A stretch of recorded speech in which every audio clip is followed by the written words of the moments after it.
నమస్కారం. Doctor Rao's dental YouTube ఛానల్కి స్వాగతం, సుస్వాగతం.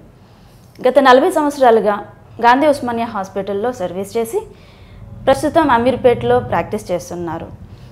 సో డాక్టర్ నాగేశ్వరరావు గారి ప్రధాన ఉద్దేశం ఏంటంటే సామాన్య ప్రజలకు కూడా దంతాల పట్ల అవగాహన కల్పించడం ఆయన ప్రధాన ఉద్దేశం. సో ఈరోజు మరికొన్ని విశేషాలతో డాక్టర్ నాగేశ్వరరావు గారిని అడిగి తెలుసుకుందాం. నమస్కారం. నమస్తే అండి. చాలామందికి ఒక వయసు వచ్చిన తర్వాత పళ్ళు ఊడిపోతాయి. ఇలా పళ్ళు ఊడిపోయిన వాళ్ళకి జీవితకాలం తగ్గుతుందంటారా? మా వ్యూయర్స్ కొంచెం తెలియచేయండి. చాలామంది కూడా ఈ పళ్ళ విషయంలో చాలా అశ్రద్ధ చేయడం అనేది జరుగుతూ ఉంటుంది. అంటే పళ్ళు కదులుతూ ఉంటే అవి తీయించుకోరు. మా దగ్గరికి చాలామంది వస్తారనమాట. కదిలిపోతున్నాయి కదా తీయించుకోమని అంటే వాళ్ళు ఏం చెప్తారంటే దేవుడిచ్చిన పళ్ళు అవి వాటికి అవే ఊడిపోవాలి, అంతేగాని మనం బలవంతంగా దేవుడిచ్చిన పళ్ళు తీయకూడదు అని అంటారన్నమాట.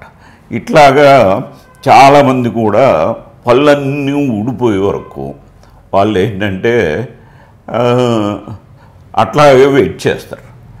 అట్లా వెయిట్ చేయడం వల్ల వాళ్ళకి ఆహారం నమలటానికి ఏ విధమైన ఆస్కారం లేక, అంటే దంతాలు లేక పూర్తిగా పళ్ళు ఊడిపోయి తర్వాత అవి పళ్ళు కట్టడానికి కూడా కొన్ని పరిస్థితుల్లో వీలు కాదు. కాబట్టి అట్లాంటి పరిస్థితుల్లో వాళ్ళు ఏంటంటే ఆహారం తీసుకున్నప్పుడు అది సరిగ్గా జీర్ణం కాకపోయినా ఆహారం దానివల్ల మన శరీరం కూడా ఏమవుతుందంటే కృషించిపోవడం అనేది జరుగుతుంది. ఈ విధంగా రాను రాను వాళ్ళ యొక్క జీవిత ప్రమాణం ఏంటంటే జీవితకాలం అది తగ్గుదా పోతుంది అన్నమాట. కాబట్టి ఎప్పుడైతే పళ్ళు లేవో ఇమీడియట్గా పళ్ళు కట్టించుకోవడానికి ట్రై చేయాలి. ఎందుకంటే మనం ఆహారం తింటేనే మనకి ఆరోగ్యం, అట్లే బలం. అట్లాగే మనం ఆహారం తినకపోతే మనం కనీసం మూవ్ అవ్వలేము, మాట్లాడలేము, ఏ పని కూడా చేయలేము.